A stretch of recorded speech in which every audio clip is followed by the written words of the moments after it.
Boa noite a todos. Obrigado pela presença de todos nessa noite. Agradecendo a presença do Major Assinsim, da Dama Noêmia, que veio abrilhantar a palestra, a 28ª palestra em português. Então, para iniciarmos, vamos cantar de pé Xixixupa.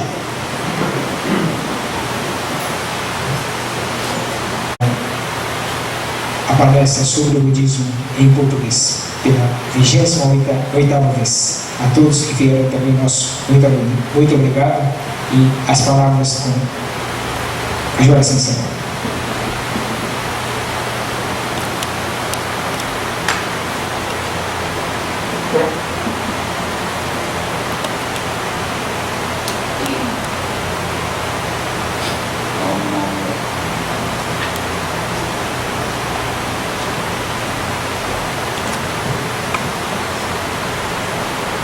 Tenho agora a felicidade de ouvir o ensinamento e de ser agraciado com a vida imensurável.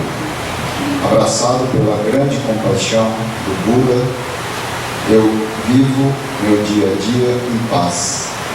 Em reverência, me alegro com as dádivas profundas e recebo o ensinamento precioso.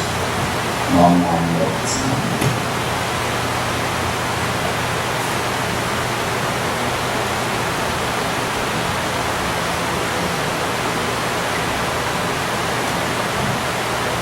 Senhoras e senhores, muito boa noite. É com muita alegria, prazer que estamos aqui hoje, nesta palestra em português, a 28ª edição, que eu tenho recebido a oportunidade de participar, junto com todos os senhores, para refletir, ouvir um pouquinho do ensinamento do Buda nessa oportunidade. Mas antes de entrar, no domingo agora passado, eu recebi a informação, nós estávamos todos em Presidente Prudente, inclusive muitas pessoas aqui também estiveram lá em Presidente Prudente para participar da comemoração de 60 anos de construção do templo de lá.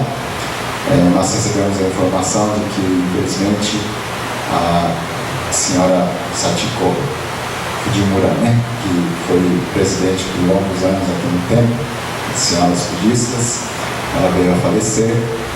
E, infelizmente, Sensei e o pessoal da diretoria teve que votar antes. Depois o pessoal que estava também em Presidente Prudente teve que votar mais cedo do que os outros, Mas a gente lamenta essa perda. No entanto, ouvindo sempre o ensinamento do Buda de que teremos o reencontro, na Terra pura. Então, quando a gente também deixar essa existência, na certeza de que teremos um reencontro pleno, a gente assim espera, Mas a gente tem muita saudade estando aqui, Tantas vezes que nós tivemos a oportunidade de estarmos juntos, realmente muito triste perder pessoas próximas, pessoas que a gente teve convivência nessa existência, Mas realmente isso faz parte da nossa existência. A qualquer momento, todos nós que estamos aqui também vamos ter que deixar essa vida. Então, o importante mesmo é procurar ouvir atentamente o ensinamento do Buda para encontrar o verdadeiro caminho para a valorização dessa nossa existência terrena e poder partir tranquilamente para a Terra pura, abraçado dentro da grande compaixão do Buda. Bem, na última edição, nós falamos então dos princípios básicos do ensinamento do Buda e chegamos então a falar um pouco sobre os 8 caminhos corretos que o Buda praticou e também ensinou para que os discípulos seguissem o ensinamento para encontrar a iluminação nessa existência e assim difundir o ensinamento do Buda há mais de 2.500 anos atrás na mídia. Então hoje eu vou falar um pouco aprofundadamente a respeito do que seriam essas ideias das 4 verdades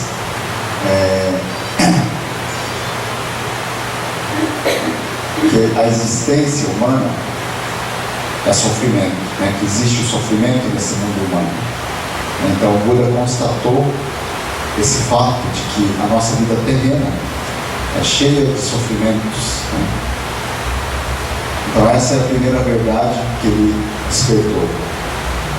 A segunda questão que ele encontrou como sendo a verdade é que existe causa para o sofrimento, existe uma origem para o sofrimento, né?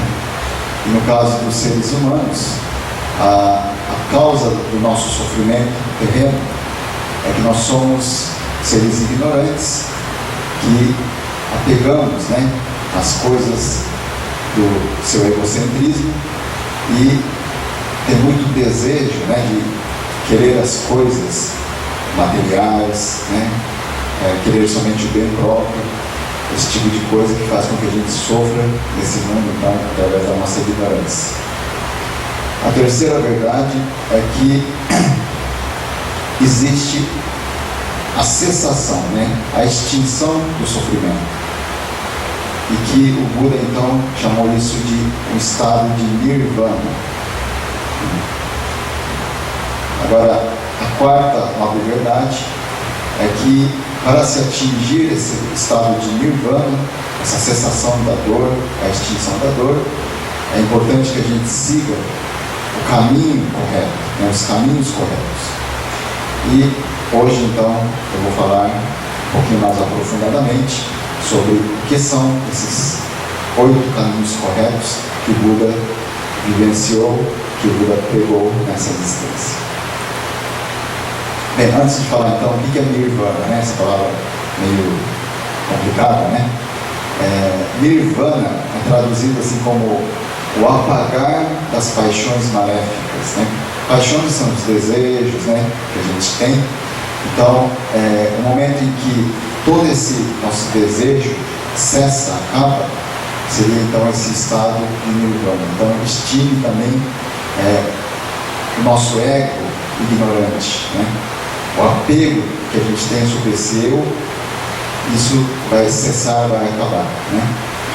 E com isso, há um nascimento de um novo ser que está desperto para a sabedoria e para a compaixão assim, imensurável, eterna, né? E é justamente então essa busca, né, da vida budista terrena que nós vivenciamos nesse mundo, seria justamente isso, que a gente procure se tornar um ser de sabedoria e compaixão, né? Então, isso seria a meta, o objetivo da vida de um budista. Então aqui estão os 8 caminhos corretos, né, que o Buda pregou. Vamos começar lá de cima, né, que seria então compreensão correta, né, seria o primeiro. Depois, em ordem, em sequência, assim, né, sentido horário, pensamento correto, palavra correta, ação correta, modo de vida correto, esforço correto, atenção correta e concentração correta, né? Bom, essa figura é dito como sendo a roda do Dharma, né? Porque no momento em que o Buda começou a pregar o ensinamento para os discípulos, é dito assim que como se o movimento, né, de transmissão do ensinamento do Buda começasse a acontecer. Por isso foi simbolizado numa roda do Dharma, né, do ensinamento, que está girando, assim como a roda de uma carroça, se movimenta para que essa carroça possa estar se progredindo, estar tendo esse caminho, né, de movimento. Bem, os 8 caminhos corretos são, então, práticas da sabedoria que proporcionam uma existência plena, serena, harmoniosa, pacífica e equilibrada. Então, a prática é a vivência, né, no que nós chamamos de caminho do equilíbrio, caminho do meio. Tá? Bom, vamos falar um pouco então do que seria a compreensão correta, né? Primeiro, os 8 caminhos. Então, a compreensão correta consiste em compreender completamente, plenamente, os fundamentos básicos do budismo, como a lei da impermanência, o não eu, né, que seria o desapego do ego, e a lei da interdependência de todas as coisas nesse mundo. Né? Então, essas são as leis, né, os ensinamentos básicos que o Buda pregou, que esclareceu, e que a gente, tendo essa compreensão plena disso, é que nós estaríamos atingindo, né, pelo menos, a compreensão correta, como disse o Buda. Bom, aqui tentei ilustrar assim, uma história, né, para fazer com que a gente possa entender um pouquinho do que vem a ser isso. Né? Então, um homem, ele possuía um vaso, né, de porcelana que era passado assim, de geração em geração dentro dessa sua família, como um grande tesouro, né, dessa família. Né? Aí, certo dia, a sua esposa resolveu fazer a limpeza, né, da casa, fazer a faxina da casa, e com muito cuidado, né, para que o vaso pudesse estar sempre protegido, ela resolveu tirar, né, esse vaso, colocando fora da sala, né, no corredor, para poder fazer a limpeza com mais tranquilidade. Né? Só que aconteceu que nesse dia, o filho do casal, ele acabou a aula mais cedo, né? Porque uma das professoras que ia dar a última aula dessa turma, ela ficou doente, né? E teve que faltar à escola, né? A aula. Aí o garoto, né? O rapaz, ele voltou correndo para casa, né? Para querer jogar videogame no seu quarto. Aí passou correndo pelo corredor, né? Entrou correndo dentro de casa pelo corredor e não viu o vaso ali fora, né? E acabou esbarrando nesse vaso. Aí o vaso, né, em cacos, quebrado, com barulho, a mãe que fazia a limpeza na sala, né, onde havia, na verdade, o vaso estava, mas que ela tirou para o corredor para fazer a limpeza, ela ficou assustada, né, com o barulho que aconteceu lá fora, no corredor, e veio, né, observar e encontrou assim, o vaso em cacos já, né? Ela ficou desesperada com isso, né? E pelo fato de que o vaso estava quebrado e além do mais, claro, com medo, né, em relação a como é que seria então o seu marido reagir a esse fato de encontrar agora o vaso quebrado, né? Então ela estava com medo, né? Estava temendo a reação do marido. Ela gritou, então começou a gritar para o filho, né? Seu atrapalhado, né? Por que ele toma cuidado, né? Veio correndo feito louco. Por que não vê onde está correndo, onde está andando? Aí, por sua vez, então, o filho retruca, né? Mas por que você coloca o vaso aqui fora, né? Por que deixa o vaso aqui no corredor? Né? Aí começa, então, um bate-boca, né? Uma discussão, um acusando o outro, né? A responsabilidade é sua, a culpa é sua, né? E querendo se livrar desse acontecimento de ter quebrado o vaso, né? A responsabilidade do vaso quebrado. Aí, alguns minutos ali, né, de briga acirrada, né, de discussão, chega então o marido para almoçar em casa, né? Aí já na porta da casa, né, ele abrindo a porta, ele já está ouvindo lá o filho e a esposa gritando ali, né? Aí, quando ele aparece lá no corredor, a esposa e o filho então ficam assustados, né? Percebendo que o marido, né, o homem, estava ali parado em frente a eles, né? Aí a mulher, então a esposa, com a voz trêmula, assim, né, com medo, ela diz assim: querido, esse seu filho, né, tão atrapalhado, acabou quebrando esse vaso, né? Aí o filho, por sua vez, contesta, né? Mas a culpa é da mãe que deixou o vaso aqui fora, né? Ela não precisava ter tirado o vaso lá da sala, né? Não precisava ter tirado do lugar. Aí mais uma vez começa a mãe e o filho discutir, né? Um acusando o outro pelo que aconteceu. Aí, só que observou que o pai, né, o marido deu um passo para frente. Aí os dois pararam, né, a discussão mais uma vez. Aí o homem se agachou silenciosamente e pegou os cacos, né, de porcelana na palma da mão, e observando com muita atenção no que estava a situação desse vaso, né, que antes era uma coisa assim preciosa, e disse assim: como esclareceu o Buda, tudo se transforma neste mundo. E olhou para o filho, né, e perguntou: meu filho, você está bem? Você não se machucou? Aí a mãe e o filho que estavam, né, assim, discutindo naquela hora, agora sempre olharam, né? E o filho então: eu estou bem, né? Não me machuquei, né? Só acabei quebrando o vaso que o senhor cuidava com tanto carinho, que o senhor tinha tanto carinho, né, em relação a esse vaso. Eu acabei quebrando, né? Eu sinto muito, né? Aí a mulher também ficou agora envergonhada com essa situação, né? E pediu desculpas, né, para o filho ter gritado, ter falado tão assim, ríspido com ela, né? Aí o filho também se desculpa para a mãe, né, dizendo que foi mal, né, ter gritado com ela, né? Que aquela situação toda, né, que eles enfrentaram naquele momento, né? E finalmente os três então se abraçam, né? E a harmonia, a paz voltam ao lar, né?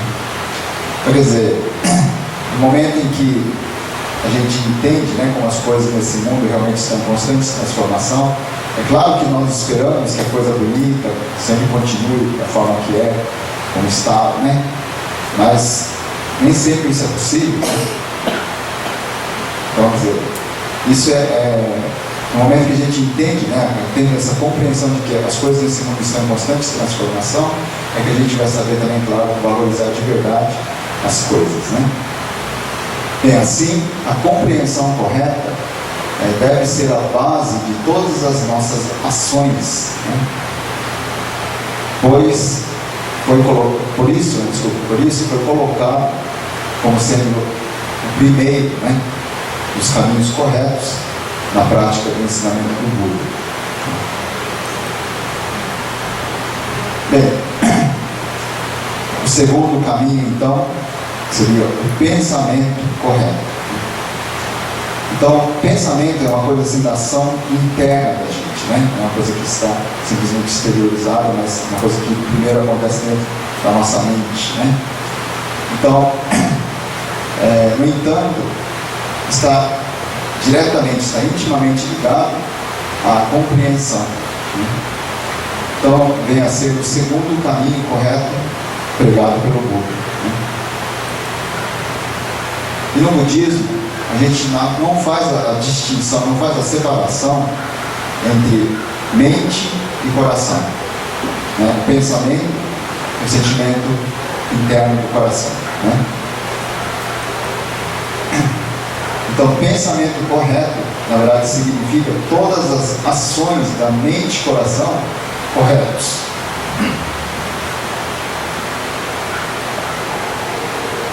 Essa figura aí eu achei muito interessante, né? Porque está unificando, né, a mente e o coração. E acho que foi bem propício, né, para colocar também.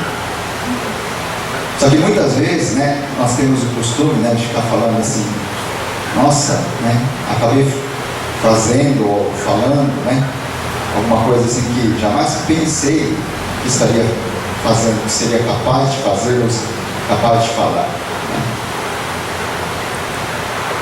Só que, na verdade, tudo que nós fazemos na ação externa, né, ação física do corpo, ação da fala e tal, estão ligados, né, está ligado à nossa ação interna, a ação da mente e do coração. Mas está certo, né, certamente, devido à nossa ignorância, né, Muitas vezes acontece, então, de realizarmos ações externas sem uma consciência de que a gente está fazendo isso, né?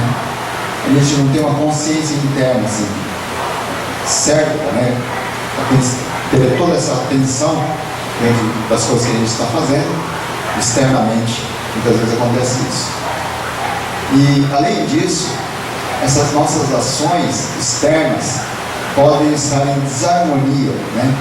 Podem estar em contradição às ações que a gente tem dentro do nosso coração e da mente, né?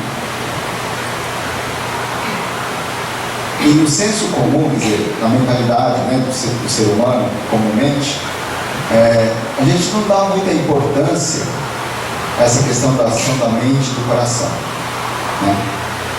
Só que no budismo é esclarecido que essa ação da mente e do coração é que comanda todas as nossas ações que são exteriorizadas, né? Ações externas. Então, essas ações que exteriorizamos na fala ou na ação física é o que nós, na verdade, temos dentro da nossa mente, do pensamento e do nosso coração.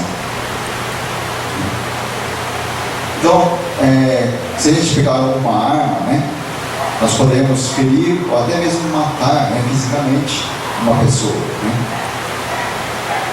Só que podemos ferir e também até matar, né, uma outra pessoa com as nossas palavras, com a ação da fala, né? Aqui eu achei uma figura muito interessante, né? E isso também acontece, né? Bom, aqui tem um formato de um coração que está pegando fogo, né? Como se tivesse um ódio dentro do coração, né? Um sentimento de raiva e tal. E você está xingando a pessoa, que você está, né, querendo o mal daquela pessoa e tal. Então, essas ações, né, do sentimento do coração e do pensamento da mente, a gente pode ferir ou matar as pessoas também, né?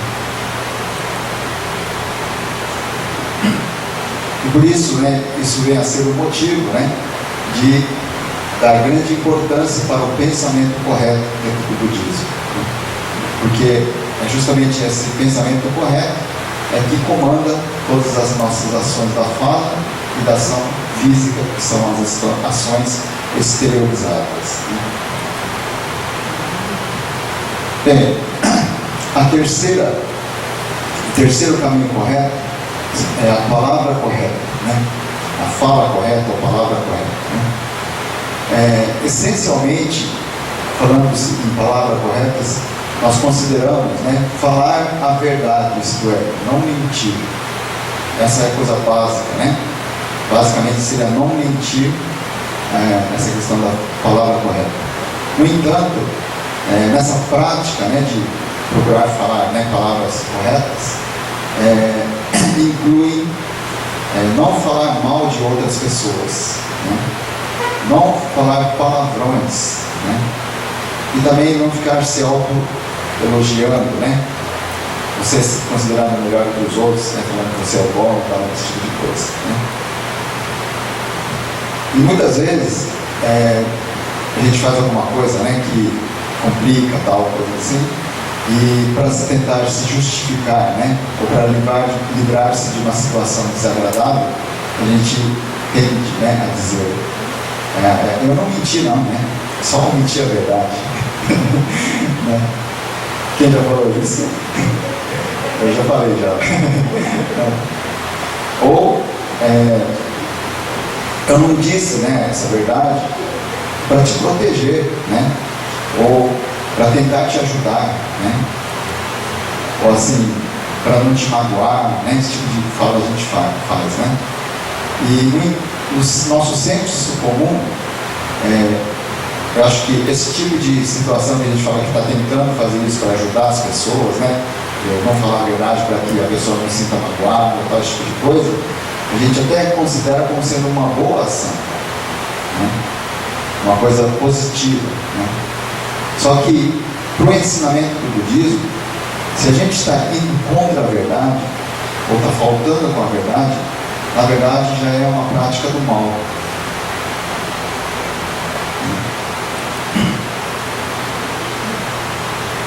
Bem, o quarto caminho, né, seria então a ação correta. Aqui consiste então em realizar ação física, ação do corpo, né, centrado, né, no que é certo, no que é correto, e promovendo ações, né, realizando ações que estão embasadas na verdade, né, evitando a prática do mal. Aí, os três caminhos que citei acima, né, que são pensamento correto, palavra correta e ação correta, formam o que no budismo nós chamamos de karma, né, que são ação do corpo físico, ação verbal, ação da palavra, e a ação da mente e coração, que é a ação interna do ser humano, né.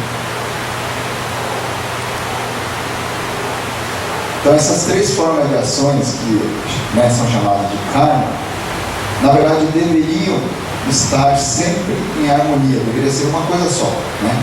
Então fisicamente você faz uma coisa, verbalmente você faz outra coisa, mentalmente e sentimentalmente você pensa, né, age de uma outra forma. Isso faz com que, se estiver em desarmonia, as coisas terão resultado, né? Só que o que deveria ser então é que essas três formas de ações kármicas deveria estar em harmonia sempre, né?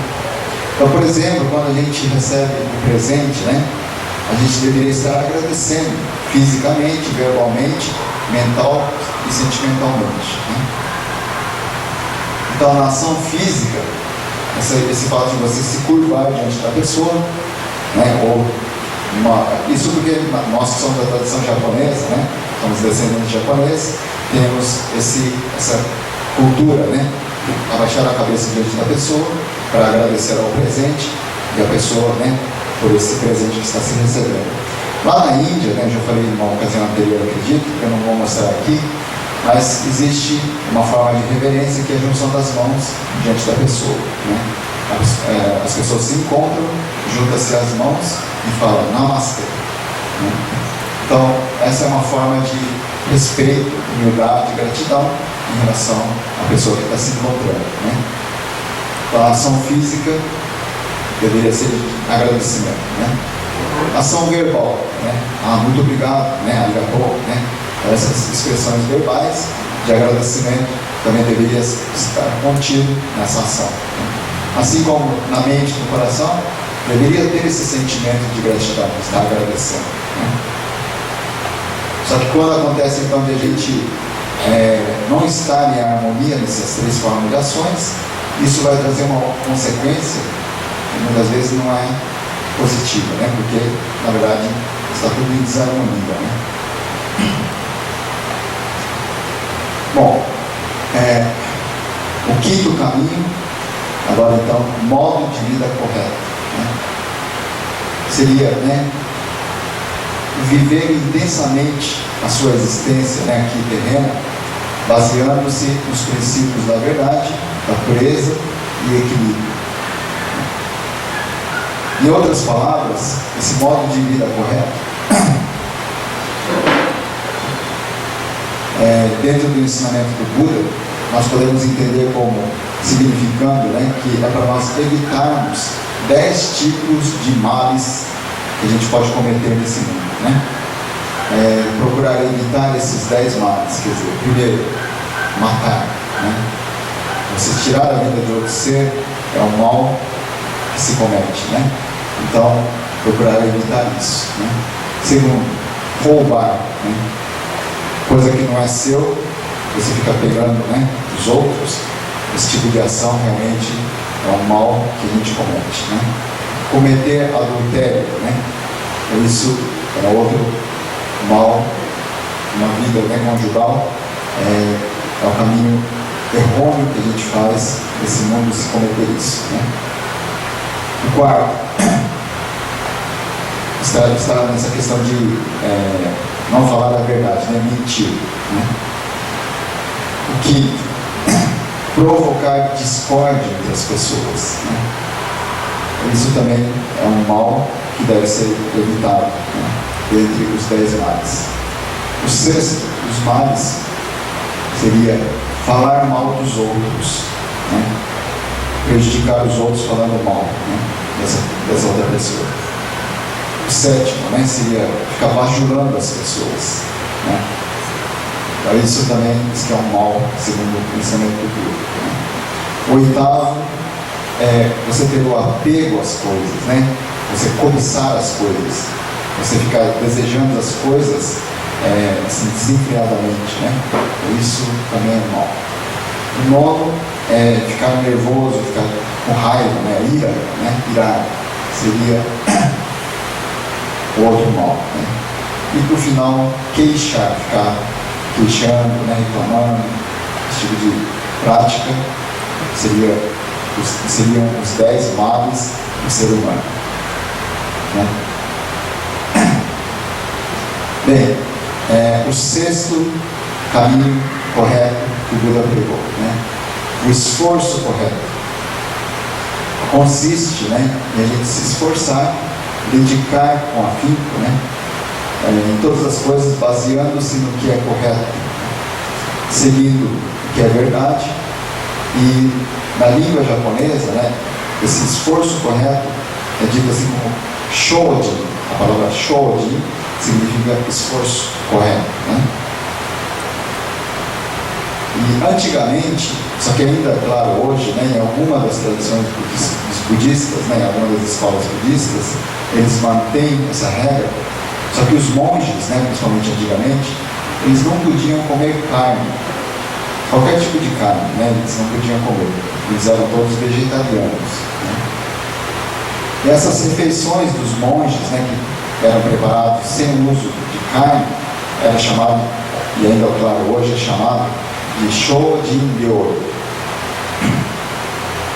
Então, Shojin seria então esse esforço correto, e Ryori seria a palavra que diz assim, culinária, prato, né, de comida, né? Então, isso significando que deve-se fazer o esforço correto, mesmo em termos de alimentação, né? Que os monges deveriam seguir o caminho correto. Então, né, seja esse gostoso de churrasco, né, saboroso, né, assado, sashimi, né, coisas assim que a gente, né, até sai água na boca, assim, não sabe olhar assim, tão bonito, né, tão bem apresentado. Só que se a gente analisar bem, antes de a gente ter aquele prato como, né, um assado, um churrasco, um sashimi, tudo era forma de vida. Claro que é diferente dessa nossa forma humana, né? Mas todas as vidas, todas as outras formas também possuem vidas, né?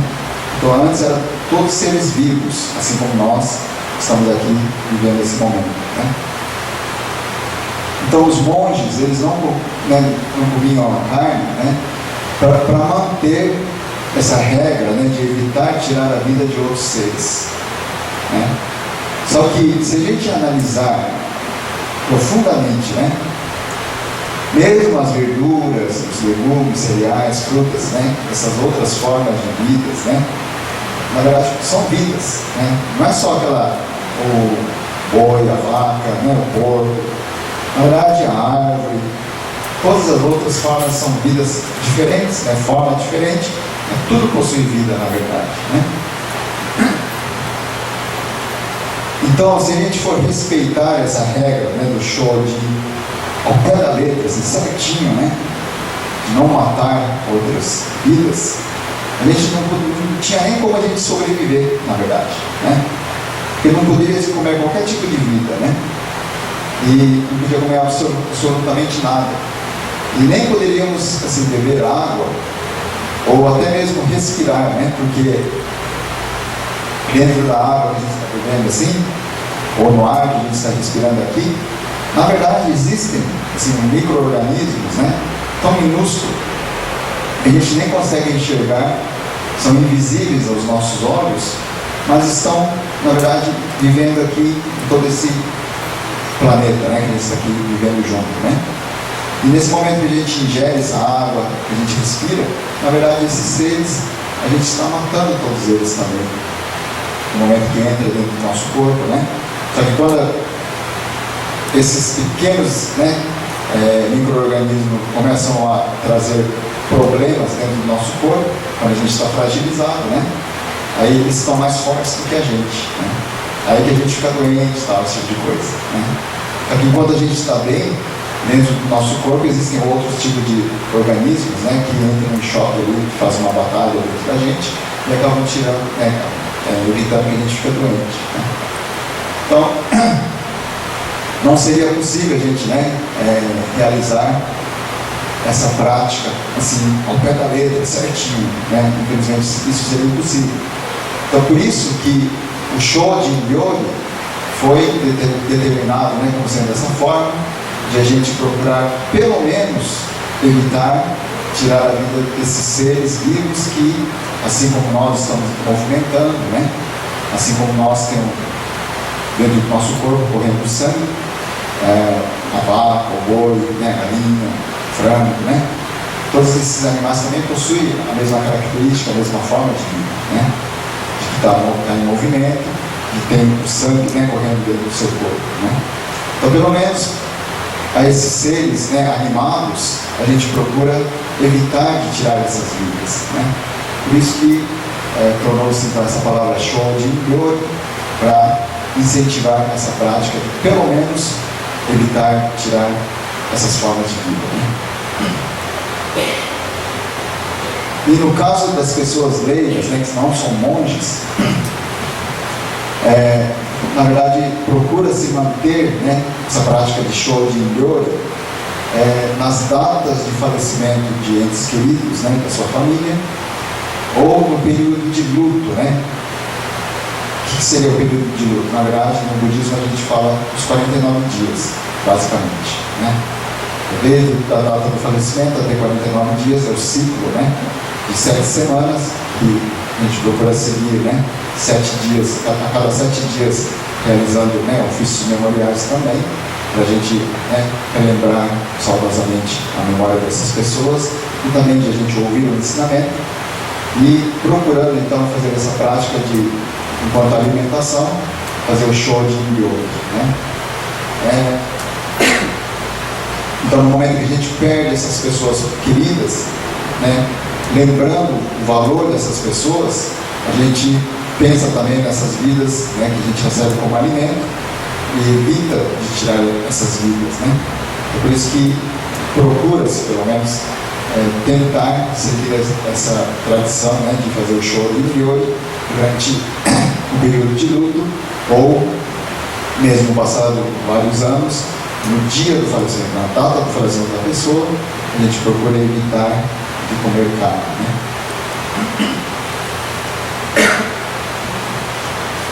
né? O sétimo caminho é dito como ação correta, né? Desculpe, atenção correta. Estou sem atenção aqui. É a atenção correta, né? Então consiste em manter uma constante atenção, né, para ficar centrado no pensamento correto, porque é muito fácil a gente desviar o pensamento, né? A nossa mentalidade fica sempre centrada no que é certo, no que é correto, no que é verdadeiro. Isso é muito difícil.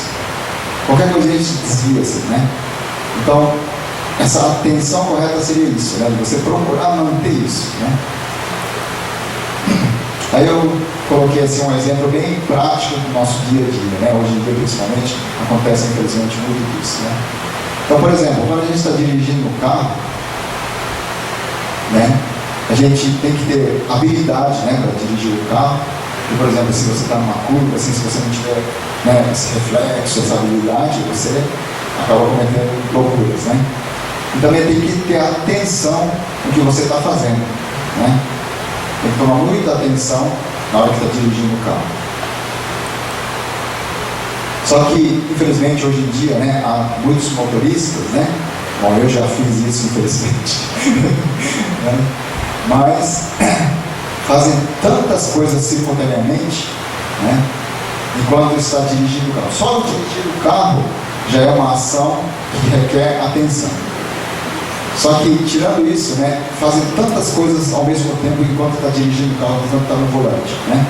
Então, por exemplo, fica ouvindo música alta, né? Você nem ouve os outros carros, né? Você não presta atenção em outras coisas, você está com som alto dentro do seu carro, tal, coisa assim. Ou conversando ao celular, né? Cortenolha ao celular, né? Ou mandando, né? Tem gente que fica mandando mensagem assim com o celular dirigindo o carro, né? E esse tipo de coisa que infelizmente, né, acontecem tragédias, né, nesse mundo, né? Eu encontrei aquela foto, né? A moça ali está, além de estar com o celular aqui, está passando um batom assim, né? Incrível. E além disso, né, infelizmente acontece, né? Se mesmo dirigindo com muita atenção, já tem risco muito grande de acidentes, né? Ainda infelizmente tem gente que negligencia assim as coisas, né? E acabam dirigindo embriagados, drogados, né? Nessa situação, sabe, infelizmente totalmente fora de si, né? Bom, aqui encontrei, né, uma foto assim, não sou eu, porque eu não vejo, gente, não se preocupe, né? Mas encontrei na internet uma pessoa que está no volante e segurando, né, uma garrafa de cerveja, né? E nessas condições, né, então, sem qualquer tipo de atenção, negligenciando tudo, aí infelizmente não dá para evitar um fim trágico, né? E bom, se a pessoa que cometeu, né, esses males, se só ela acidenta e de repente falece e tal, né, é uma coisa, né, mas de repente ela sobrevive e acaba tirando a vida de outra pessoa que aparentemente não tinha cometido nenhum outro tipo de mal, né? Infelizmente acontece isso.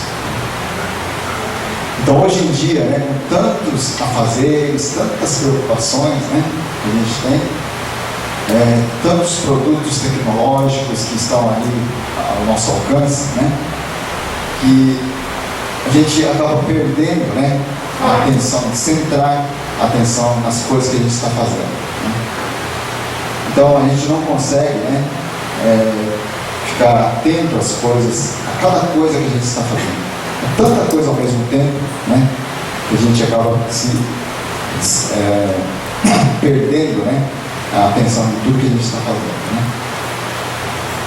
Isso acaba então se tornando um motivo a mais, né, para a gente sofrer nesse mundo, né, nessa vida. Então, mais do que nunca, realmente é importante, né, a gente retomar esse valor da atenção correta, né, que o ensinamento do Buda prega, que isso é uma grande valia na nossa vida, né? E, finalmente, então, a concentração correta, que é o oitavo, não é que é o último, né, mas, na verdade, no budismo sempre é assim, né? A gente fala assim, que pela ordem acaba sendo o último, mas que não é o menos importante, né? Muito pelo contrário. Muitas vezes, o que vem a ser o mais importante, quer dizer, é o que não chega, né, a fechar esse ciclo, né? Porque é um constante ciclo, né? Que a gente está revendo se é isso, daqui que está sempre voltando, assim, né? Essa ideia. Então, bom, mas pela sequência seria então o último dos oito, né, o oito caminho, correto? Consiste em manter centrado, né, na completa estabilidade, no equilíbrio do seu sentimento, né? Então isso é a concentração correta, né? Aí eu coloquei aqui um exemplo, né? Talvez já falei isso, né? Pelo menos uma história bem parecida, assim, que eu já contei aqui. Mas, certa vez, né, num templo da escola Zen, 4 monges, eles se reuniram para fazer a prática, né, da meditação em silêncio, né? Meditação silenciosa. Aí, passado horas, né, de meditação, aí começou a escurecer, né? Então, um jovem monge, né, aprendiz, ele levou uma vela acesa no interior do templo, onde estavam, né, os monges meditando, né, que já estava escuro ali dentro do templo. Aí o jovem monge, então, ele pegou a vela, deixou ali, né, na frente dos monges que estavam meditando, e na hora de sair, né, entrou uma rajada de vento, assim, que acabou ameaçando, né, apagar a chama da vela, né? Aí um dos monges, né, que estava lá em meditação, ele não se conteve, né, e ele acabou assim murmurando, né, vai apagar. Né? Aí o monge ao seu lado, né, aí logo advertiu: não, você esqueceu que a gente está fazendo a prática da meditação em silêncio, né? Meditação silenciosa. Aí o outro monge que estava ao lado, né? O seguinte monge, então repreendeu: mas não vê que você também está falando, né? Aí o último monge vangloriou-se, né? Só eu que não entrei nessa conversa.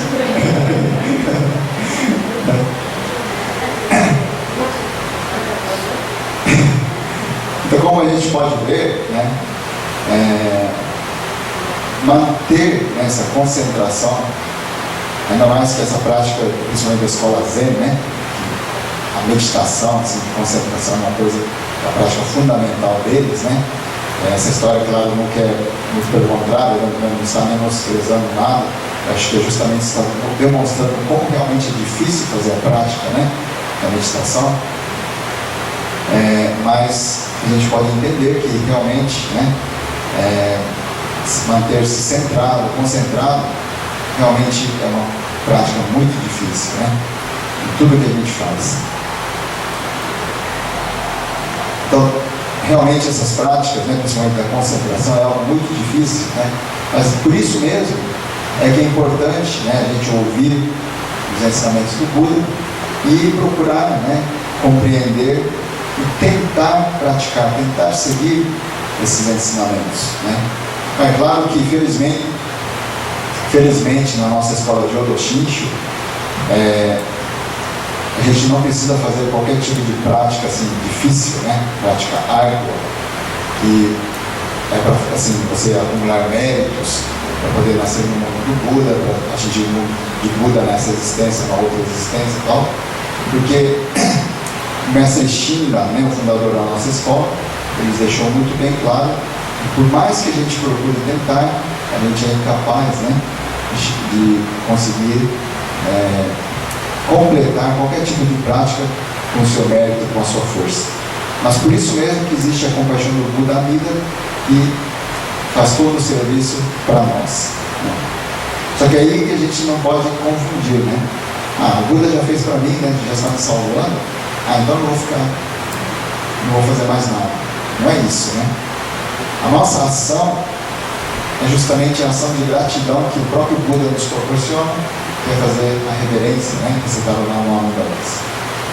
Só que não é só isso, claro, né? Porque no nosso dia a dia, no momento que a gente começa a entender, né, ouvir o ensinamento, que se a gente, mesmo seguindo o ensinamento do Buda, a gente encontra dificuldades, sofrimentos nesse mundo, se a gente falar assim, não, deixa isso para lá, né, eu vou viver a minha vida do jeito que eu quero, com a nossa ignorância a gente faz com que essa nossa vida seja muito mais difícil, muito mais sofredora, né? Então, se a gente vai entendendo isso, com certeza a gente vai procurar estar sempre ouvindo o ensinamento para ter uma vida mais tranquila, né? Melhor possível, né? Bom, hoje, né, os senhores estão aqui participando juntos aqui nessa oportunidade, né, ouvindo o ensinamento do Buda, um pouquinho do que a gente tentou apresentar, né, dos 8 caminhos, de uma forma mais assim, simplificada, ou às vezes mais aprofundada, né, ou mais próxima de uma realidade, para tentar entender, né, o que o Buda pregou há mais de 2.500 anos atrás, mas que tudo isso ainda é válido hoje, né, no nosso dia a dia, né. Eu espero que tenha ficado um pouquinho mais claro, né, e gostaria de agradecer, né, a atenção de todos. Agora, abrir